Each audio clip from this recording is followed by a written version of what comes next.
Assalamualaikum warahmatullahi wabarakatuh. Halo pemirsa, jumpa lagi bersama saya Wiriantisda di program Guru Prestasi Mimbar TV. Nah, kali ini saya sedang berada di Madrasah Aliyah Negeri Kota Batu untuk berbincang santai dengan guru berprestasi yang ada di MAN Kota Batu. Nah, kali ini sudah bergabung bersama saya. Bisa perkenalan diri terlebih dahulu, Bapak? Saya Pak Yusna Afandi. Jadi Singkat saya aja. bersama Bapak Yusna Afandi selaku guru berprestasi di MAN Kota Batu. Nah, Bapak, untuk mendapatkan gelar sebagai guru prestasi, prestasi apa saja sih Pak yang telah Bapak raih selama ini? Baik, sebelumnya kalau dimulai dari saya akan mulai dari umum dulu. Namanya prestasi, semua orang akan berprestasi saya kira. Bisa dari kecil pun kalau misalnya berprestasi, anak kecil berprestasi juga bisa. Misalnya sebelum megang sendok, kemudian juga bisa megang sendok, itu sebuah prestasi. Nah, kalau dari saya, prestasi apa yang paling dominan ketika saya lakukan adalah kebanyakan di publikasi.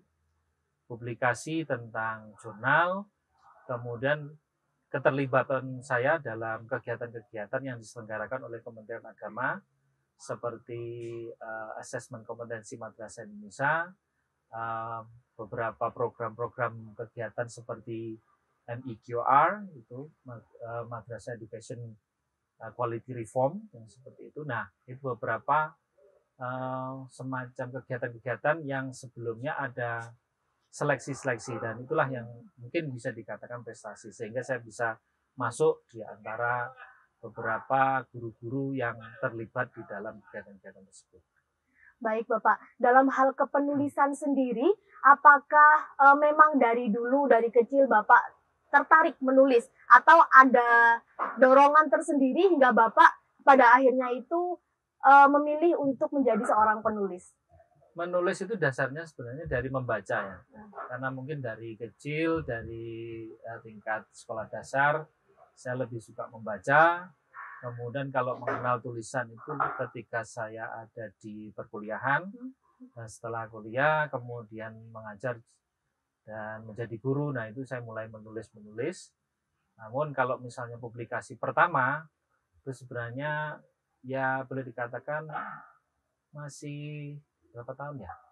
7 tahun yang lalu, ketika saya selesai S2, kemudian menulis tesis, kemudian saya terbitkan dalam sebuah jurnal, dan alhamdulillah sudah masuk, dan kalau di tingkatannya itu ada di Sinta 3 kalau dalam jurnal itu. Nah itu ketika itu, karena sudah diterbitkan seperti itu, terlecutlah motivasi untuk menulis kembali, termasuk di media massa.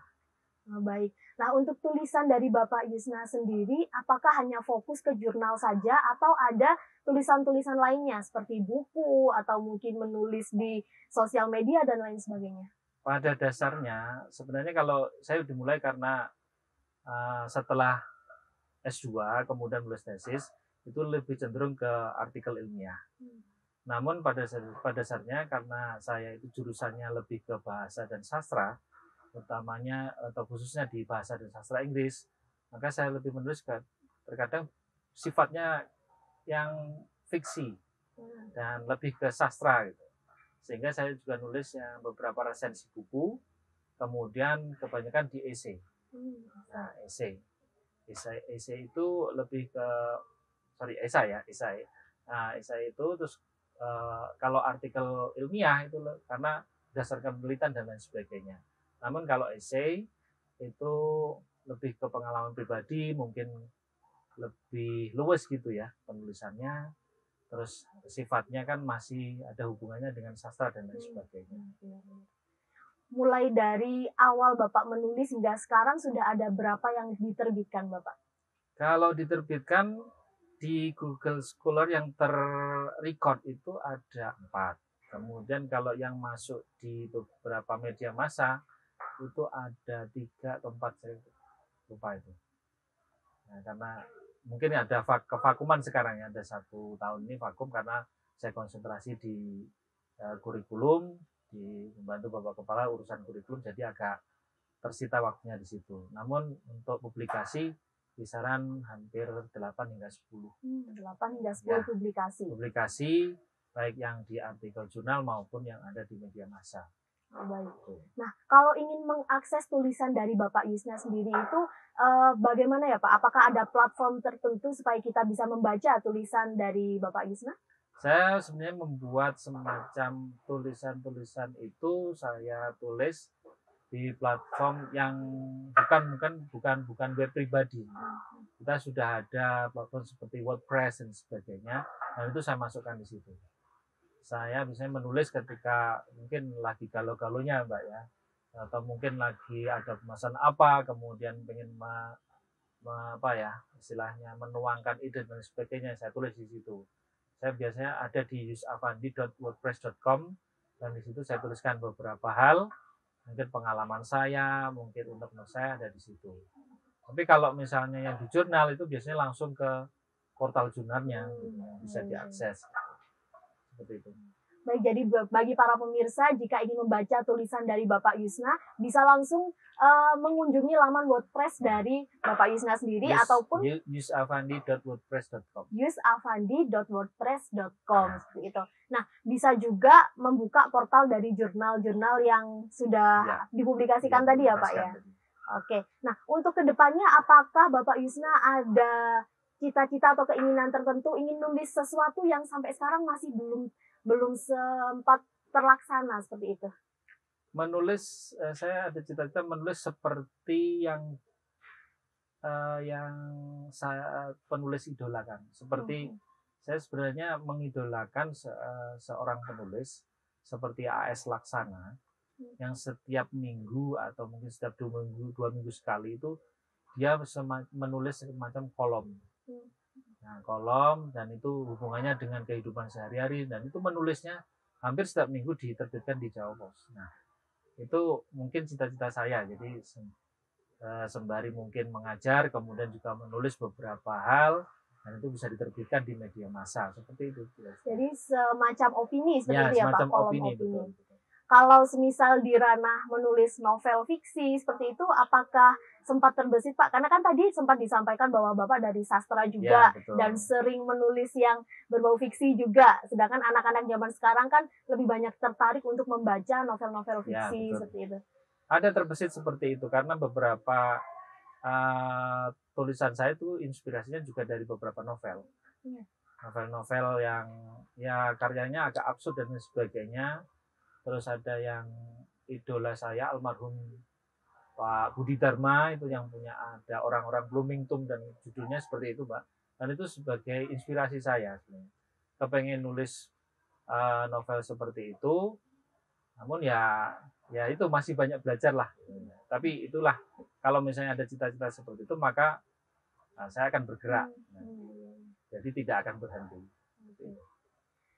Nah, biasanya dalam menyelesaikan satu tulisan itu membutuhkan waktu berapa lama Bapak? Dari awal mencari ide cerita atau mungkin ide tulisnya sampai dengan publikasi?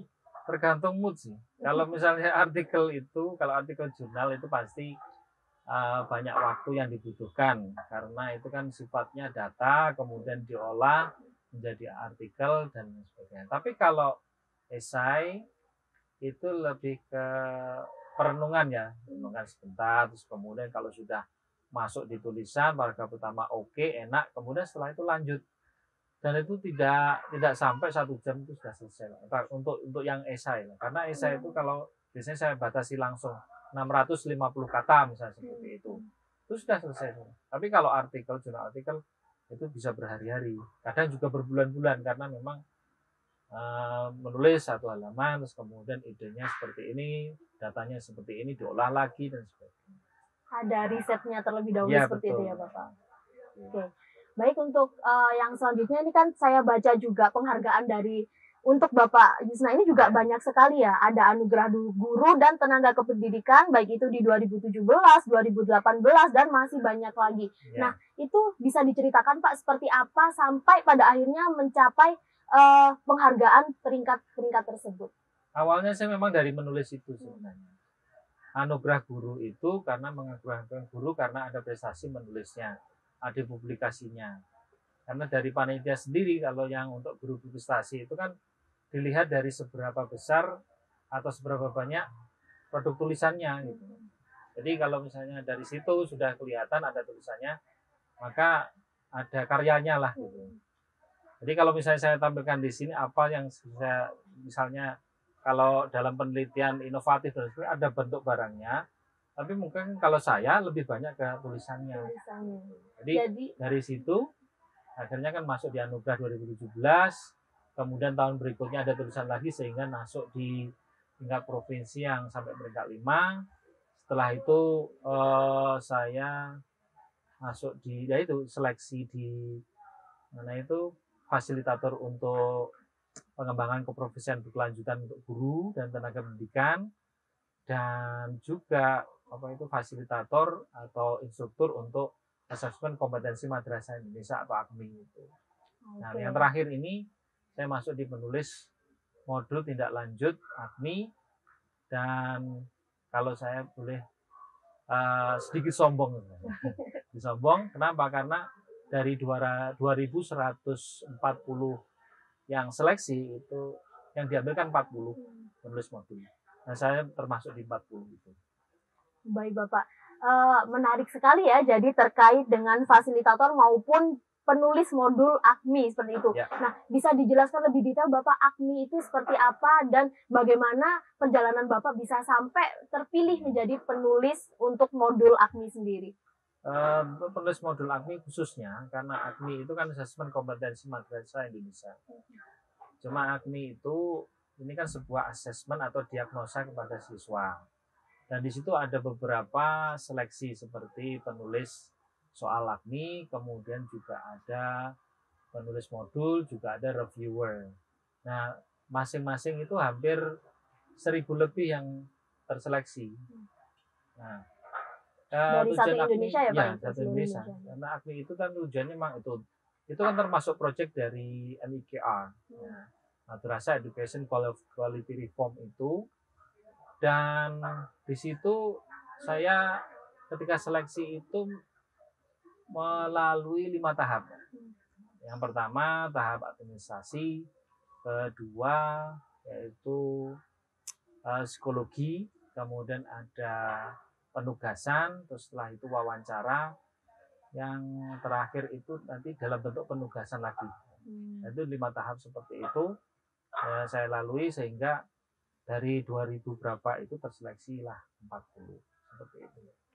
Jadi berawal dari hobi menulis, dari kepenulisan, ternyata bisa mengantarkan Bapak Yusna ini sampai menjadi salah satu orang terpilih untuk menulis modul AKMI seperti itu. Nah, bagaimana sih cara Bapak itu membagi waktu? Kan di sini tidak hanya fokus menulis saja ya Bapak, di Man Kota Batu sendiri Bapak juga masih ada kewajiban untuk mengajar. Nah, jadi bagaimana cara Bapak membagi waktu antara menulis, mengajar, ataupun di kegiatan lainnya yang berhubungan dengan sekolah? Ya. Kalau membagi waktu, iya membagi waktu. Cuman kalau yang ditanya itu ya cara baginya ya seperti biasa dibagi seperti ini. Mungkin cara membagi stamina ya. Stamina itu kuatnya, itu kok bisa mikir seperti itu. Ya itulah.